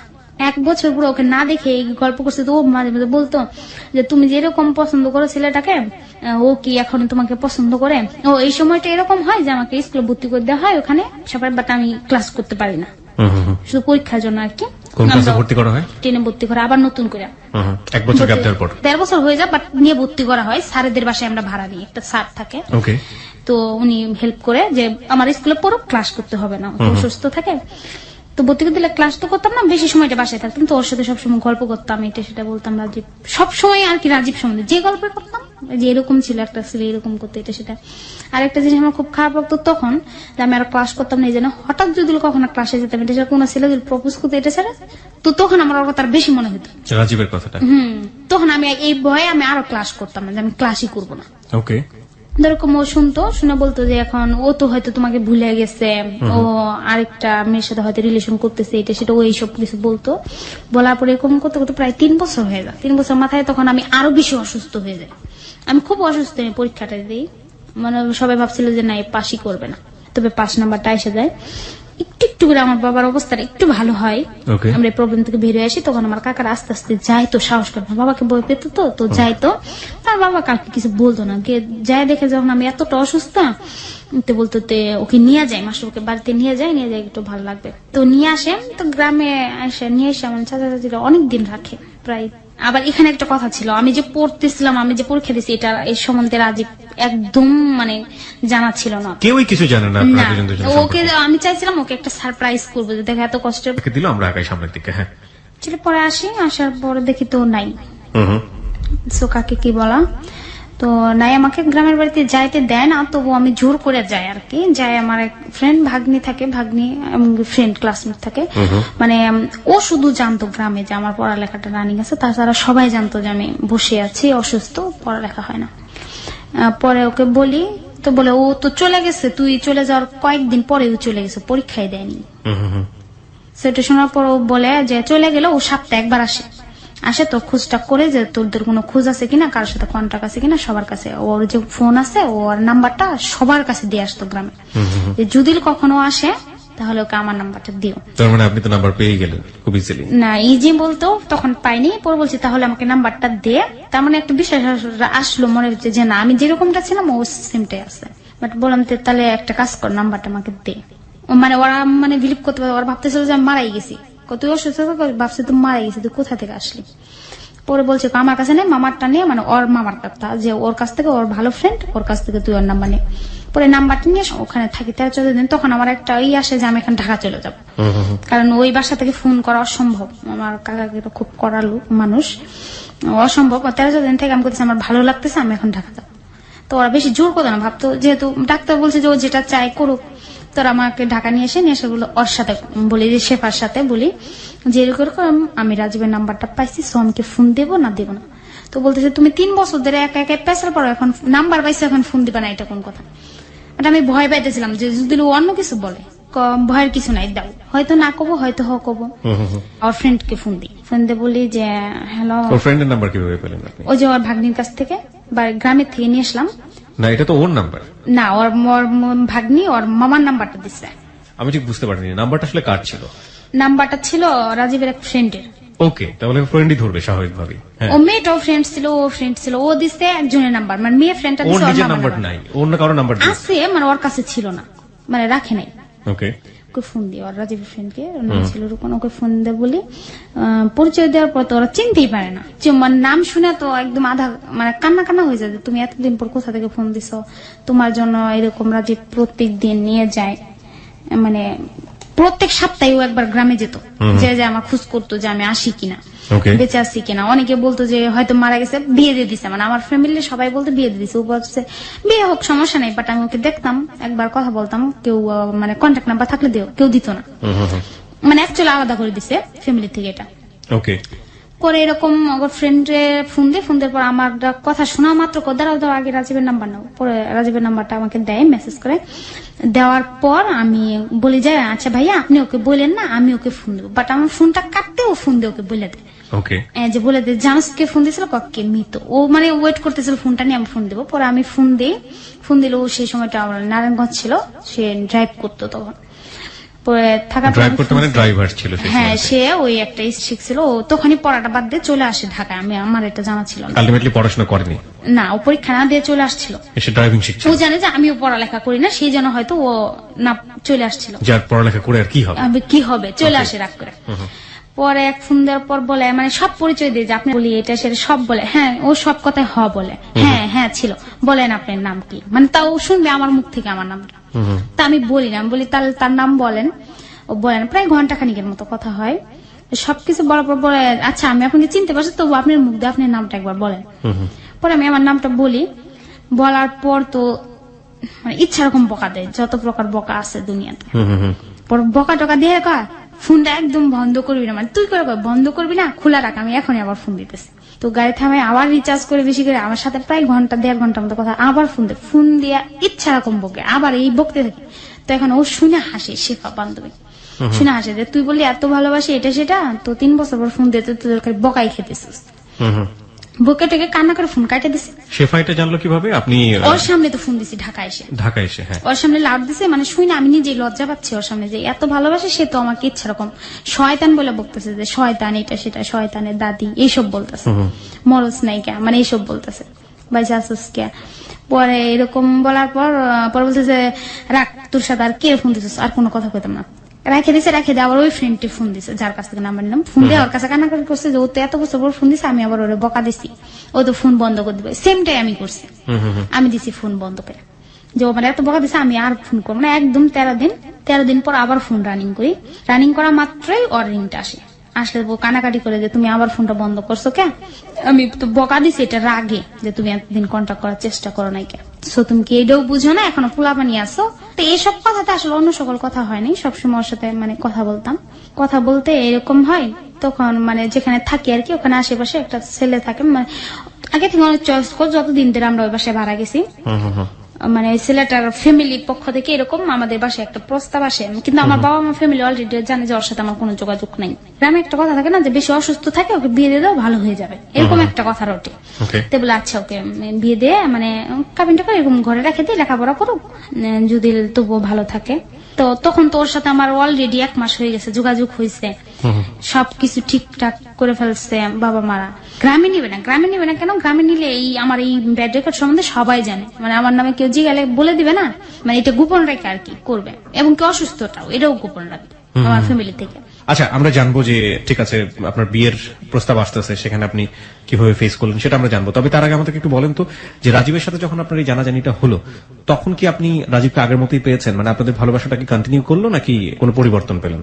কোনো পরিবর্তন নাই, আরো বেশি, মানে আরো তীব্র আকার ধারণ করলো? তীব্র মানে আরো বেশি, যে আরো ওর এটাও বিশাল একটা অভিযোগ যে আমি ওর সামনে আসতে চাইনি, এত খুব কান্নাকাটি, মানে খুব কিছু, মানে সবকিছু আগের মতো। আমরা সবসময় ছোটবেলার গল্পই করতাম, মানে এভরিথিং ওয়াজ ফাইন, ফাইন, মানে ও আমাকে ছোটবেলার জিনিস আরো বেশি মনে করাইতো যে আমরা এমন করতাম, এরকম করতাম, তুমি ভুলে গেছো। That's beautiful, fine.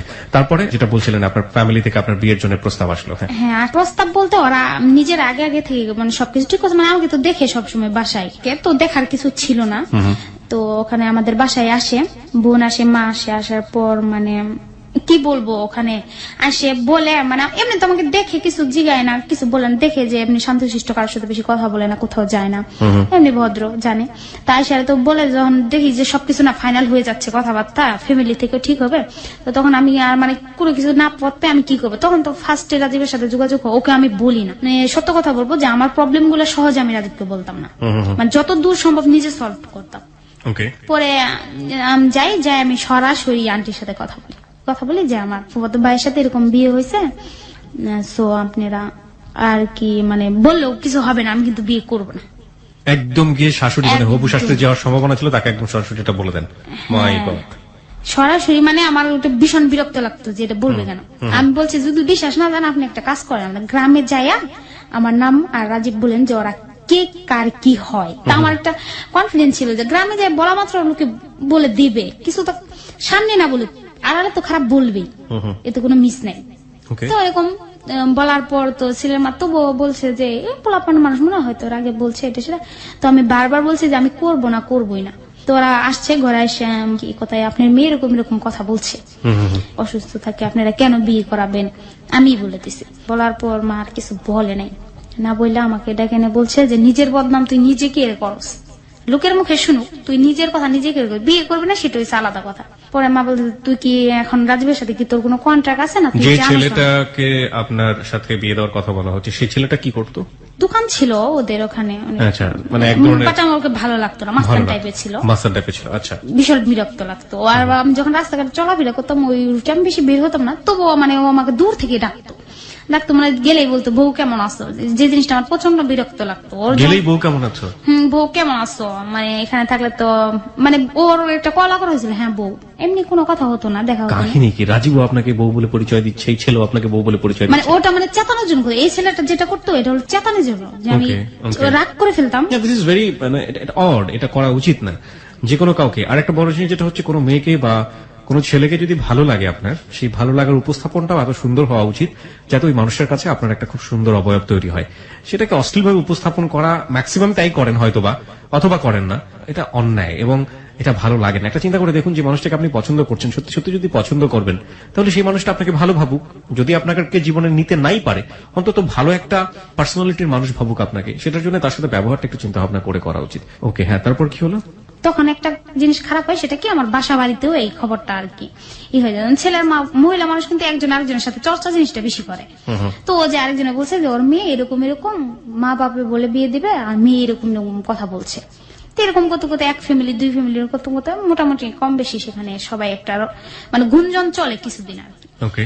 মা বাবা বেশ একটা করে না, এটা কোনো ব্যাপার না, স্বাভাবিক এক দুটি। তা মা বাবা ভাবতো যাওয়া তো কোনো কন্ট্রাক্টই নাই, ও একলা এই করে কি করবে, দুই একবার এরকম করে ঠিক হয়ে যায়। মাঝখানে যে আপনার কন্ট্রাক্ট হয়ে গেছে এটা জানেন না? জানতো না, কথা হয় অলরেডি, মানে সারাদিনে আমি কি বলবো 18, 20, 22 ঘন্টা কথা হয়ে যায়। ঘুমান কখন, খান কখন, কোনো ঠিক ঠিকানা নাই? না, ওর সাথে ঠিক ঠিকানা বলতে সব ঠিক ঠিকানা আছে। ওর সাথে এরকম কথা হতো, ও কখনো ফোনের লাইন কাটতো না, মানে এটা একটা অভ্যাসে পরিণত হয়েছে, কাটতাম না। আবার বাইরে বের হলো, রুম থেকে যে আমি বের হলাম, লাইনে আছে, অন্য কারোর সাথে কথা বলতেছে, সমস্যা নাই। আমার ফোনটা মানে আলাদা ছিল, ও দুটো ফোন ইউজ করতো, একটা মানে চাকরির জন্য, অফিসের জন্য, ওটা আলাদা ছিল। আমার যেটা ওটা আমারই ছিল। 24 ঘন্টা এনগেজ, 24 ঘন্টা ওটাতে থাকতো, মানে সবসময়। আর এতে কি হতো, আমি যাও একটু মিশতাম। আপনার শারীরিক এবং মানসিক অবস্থা তখন কেমন, মানে আপনি কি সুস্থ হয়ে গেছেন? না, তখন অসুস্থ ছিলাম, কিন্তু তখন একটা জিনিস আসতেছিল, সেটা হচ্ছিল কি, যে আমি ওষুধ খাইতাম না, রাগ করতাম, ফেলাই দিতাম, এটা করতাম না, এটা করতাম না। আস্তে আস্তে আর কি শুধরাইতেছিলাম। শুধরাইতে বলতে এরকম ছিল যে যাও একটু মিশতাম ফ্যামিলির লোকের সাথে, ওর সাথে কন্ট্যাক্ট হওয়ার পরে এত কথা বলি, তো ওদের সাথে মিশে আরো বন্ধ। ওই দিন তখন আমার আরো বিরক্ত লাগে যে ওরা আমার কেউ না ডাকতো তো আমার বেশি বেটার হতো, আমি সারাদিন ওর সাথে থাকতাম। ওকে। ওর সাথে কিন্তু কথা হয় বাট দেখা হয় না। পরে আমি ওকে বলি যে আসো আমরা দেখা একবার করি। ও মানে আসতে সাহস পায় না যে কি কিরকম হয়েছে 3 বছর 3.5 বছর 4 বছর পর মানে কার লেভেল কিরকম গেছে এটা পরে আসে ওর 2-3টা ফ্রেন্ড নিয়ে। ফার্স্ট টাইম যেটা দেখা হয় নবীনগর, যেটা বলে সবার স্মৃতিসৌধ, আয়সা দাঁড়ায় থাকে। তো আমাদের বাসা ওখানে সাইডে ছিল, তো আমরা যাই, আমি এর সাথে যাই, শেফার সাথে ফার্স্ট টাইম। তখন তো আমি খুব মানে রোগা ছিলাম, যাই দেখি দাঁড়াইছে, বাট আমি কিন্তু ফোনে কথা বলতেছে, বাট আমি চিনতেছি না সামনে একটা ছেলে আসতেছে। তো শেফা বলতেছে এই ছেলেটা হতে পারে, বাট ওর আগের সাথে বর্তমানে কোনো মিল ছিল না। মানে আগে ছিল কেমন শুকনা শাকনা ছোট মোটো, এখন তো একদম মোটা কাটা একদম বড় মানুষ হয়ে গেছে, আর আমি ছোটই রয়েছি। এরকমটা মানে আমি ওকে চিনতে পাইনি, ও আমাকে চিনছে। তো আসে হাতটা দেয় যে নামো। তা আমি তো আগে থেকে বললাম একটু হিমটেলে একটু খিটখিটা ছিলাম, তো ওর হাত ধরে নিলাম ওকে। আমি কি নামতে পারি না নাকি? আমি এমনি নামিয়ে গেছে। মানে এটা আমি কখনোই করতাম না যে কারো হেল্প, এটা আমার অসহ্য লাগতো। তা নেমে গেছি, আর বন্ধু বান্ধব সবাই তো পরিচয় করে দিল। তো মানে সবাই তো দেখে অবাক, বাট আমি যখন ওখানে যাই দাঁড়াইছি আর বন্ধুরা সবাই আমাকে চিনে। এই জিনিসটা মানে আমার বেশি সারপ্রাইজ লাগছে। মানে সবাই চিনে আমার চোখ, আমার মুখ, আমার অল মানে সব সম্বন্ধে ওদের আইডিয়া আছে। এইটাই মনে এইটা এমন দেখে বলে হচ্ছে হ্যাঁ এটা মাশরুফ। মানে ও ওদের কাছে এত বলছে আমার কথা কি কিরকম সব, এবং কি ব্যবহার বন্ধ যে এরকম খিটখিটা ব্যবহার, এরকম জিদ ধরা, মানে সবকিছু বলছে। ওকে। তো সবাই চিনছে, এরকম আধা ঘন্টা 1 ঘন্টা থাকা হয়। তবে আমরা যে জায়গায় থাকি আমরা কেউ কার সাথে কথা বলি না, মোবাইলে এটাই ভালো ছিল আমার কাছে যে সামনাসামনি কথা বলার দরকার নেই। পরে আসে পড়ি, ওখান থেকে এলে ফার্স্ট দেখা হয় ওর সাথে। আপনার কতদিন পরে? 3 বছর 3.5 বছর। 3 থেকে 3.5 বছর পরে। ওকে। একের পর দেখা হয়, দেখা হওয়ার পর তো মানে এরকম হয় আসে পড়ে, মানে আসে বলে আমি ওর সাথে এটা শেফার সাথে এটা মানে বেশি পেশাল পাতে থাকি যে ওই রকম হইলো কিভাবে, ও তো বেটা হয়ে গেছে, মানে মোটা কাটা হয়ে গেছে। এটা আমার খুবই লাগতো যে আমি তো ছোটই রয়েছি, হ্যাঁ, কিন্তু ও কেন তো লম্বা হয়েছে? ও কেন এত বড় হয়েছে, ও একটু ওই ছোট থাকতে, ও তো ওর বয়স বেশি হয়ে গেছে। মানে আমি বলতাম তো আমাকে সেবা বলতো যে তুই বড় হস না, তাই কি তোর বয়স কম আছে, তোরটাও বাড়ছে। পরে বলতো ও তো তোর সিনিয়র, এমনি একটু বড় হবে। কথা চলতো, তো ভাইয়া আমাকে দেখে যায় খুব আফসোস করে যে আমি আগে কত মোটা ছিলাম। ভাইয়া বলতে রাজীব, ওকে সবসময় ভাইয়া বলে ডাকতাম। রাজীবকে আপনি ভাইয়া বলতেন সবসময়? হ্যাঁ, সব সময় ছোট থেকে। খুব কষ্ট পাইছে যে তুমি আগে এরকম ছিলা, এরকম স্বাস্থ্য ভালো ছিল তাই তো বলছে, এত সুন্দর ছিল, এটা সে তোমার এত অসুস্থ হয়েছে, তুমি ঠিক মতো খাও নাই, খালি কাঁদছো, এটা সেটা। পরে সবকিছু শুনতে পারবো, হ্যাঁ এরকমটা হয়েছে। পরে আস্তে আস্তে এরকমটা হয় কি অসুখগুলো আস্তে আস্তে সারতে থাকে, ভালো হয় যেটা বলে। তো একটু ভালো হলে কি হয় এরকম মানে পড়ালেখা এইসব বিষয়ে আর ওর সাথে কোনো কথা হয় না। কথা হয় না বলতে ও তো বাদ দিছে, এটা আমি শুনতে পাই ওর সাথে আমার এই বিষয়ে কথা হয় না। কিন্তু ও খুব শখ করতো যে ওর গার্লফ্রেন্ড ওয়াইফ এরকম কিছু লেখাপড়া করবে, ও ড্রপ করবে স্কুল কলেজে, এরকম কিছু ছিল। ও আমার সবসময় বলতো পড়ো, আর আমি মুখ পিছিয়ে না করতাম যে না আমি পড়বো না, পড়তে ভালো লাগে না। বাট অলরেডি আমার চালু ছিল। তা আমি চাইতাম এরকম আমি যখন বাড়িতে যাবো এটা সেটা ওকে মানে এত বড় একটা সারপ্রাইজ দিব, ভাবতে পারবে না। ওর সাথে মানে আমি কখনোই লেখাপড়ার বিষয়ে কথা বলতাম না, সরাসরি বলতাম আমার পড়তে মন চায় না। এবং কি আমার গ্রামের যে ওরা জানতো যে আমি ভর্তি হয়েছি, পরে নেক্সট টাইম পড়তেছি। ওকে আমি মানা করছিলাম যে তোকে যদি কখনো জিজ্ঞেস করে তোর মামা, তুই কোনোদিন বলিস না। ও বলে ও তো আমাকে জিজ্ঞেস করবেই না, আসেই না, এখন তার আস না। পরে আমার সাথে যোগাযোগ হওয়ার পর ও একবারে অফ করে দিছে গ্রামে যাওয়া। পর আমি একটু যখন সুস্থ হই তখন আমাকে আবার মানে গ্রামে নিয়ে যাওয়া হয়। গ্রামে নিয়ে যাওয়া মানে এরকম মানে আমরা একটা কনসার্ট হয় আর্মিদের, যেমন এটা সেটা আমার কাকার ফ্রেন্ডটা ছিল, তো ওখানে রাত্রে যায় অনেক অনুষ্ঠানে এটা সেটা দেখা করি। তো ওখানে একটা ছেলে থাকে, আর্মি থাকে, নতুন চাকরি নেই, নতুন চাকরি হবে আর কি। তো দেখে মানে আমাকে অনেক চয়েস করে, আমার সঙ্গে আইডিয়া ছিল মোটামুটি। তো আসে আমার কাকাকে মানে ছেলে মেয়ে কিছুই ছিল না, আমিই ছিলাম, ওদেরও কিছু ছিল না, কোনো ছেলেও না মেয়েও না। তো আসার পর আসে বাসায় এসে খাওয়া দাওয়ার পর মানে আমার নাম্বারটা নিয়ে যায় আর কি। মানে নতুন চাকরি নিচ্ছে, তো এখন একটা বিয়ে করবে, কোয়ার্টার নিবে, এরকম বাসায় হয় যেমন সরকারি চাকরিতে, ওই বিষয়ে আমার ভালো আইডিয়া নাই। তো এরকম বিয়ে হবে, ফ্যামিলিতে কথা হয়, মানে ছেলের ইয়েরা আসে, চাচা যারা থাকে ওরা আমার চাচার ফ্রেন্ড থাকে। তো ওরা আসে, আমি তখন কিন্তু জামালপুরে মানে আমার বাড়িতে, আমার ফুপুরা থাকে ওখানে, আমি আমার বাড়িতে। তো আমার চাচা ওখানে যখন থাকে তখন রাত্রে ওনার ফ্রেন্ডটা এসে খাওয়া দাওয়া করে কথা বলে, আমার সাথে কথা বলে। কিন্তু আমি মানে ওর সাথে অল টাইম কথাতে ব্যস্ত থাকতাম। আর আমি যখন বাড়িতে যাই থাকতাম, ওর সাথে আমার সপ্তাহে একবার দেখা হতো। যত কাজ থাক যেখানে থাক, ও মানে গাড়ি নিয়ে একদম সব ছাইড়ে দেওয়ার বাইক নিয়ে মানে একদম চলে যেত, আমি যেখানে থাকি সপ্তাহে হাজির। ওকে, ওকে বলি নাই যে এরকম আমার প্রবলেম হচ্ছে, কিংবা এর আগেও আমি একটা করছি, এটা আমি ওকে বলি নাই।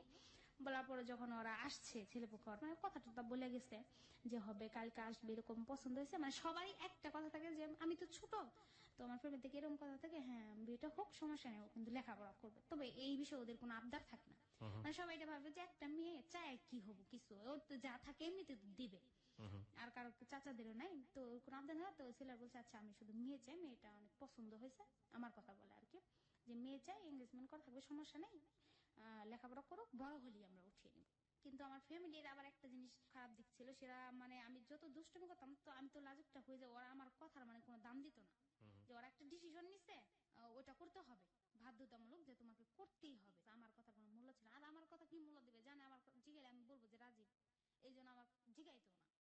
মানে এরকম খবর আছে যে না ওরা কালকে আসবে, যে একদম এঙ্গেজমেন্ট করে হয়ে যাবে, এরকম কাবিন টাবিন হয়ে যাবে, তাহলে আসলে এখন আমি কি করব, মানে আমার করার কিছু ছিল না।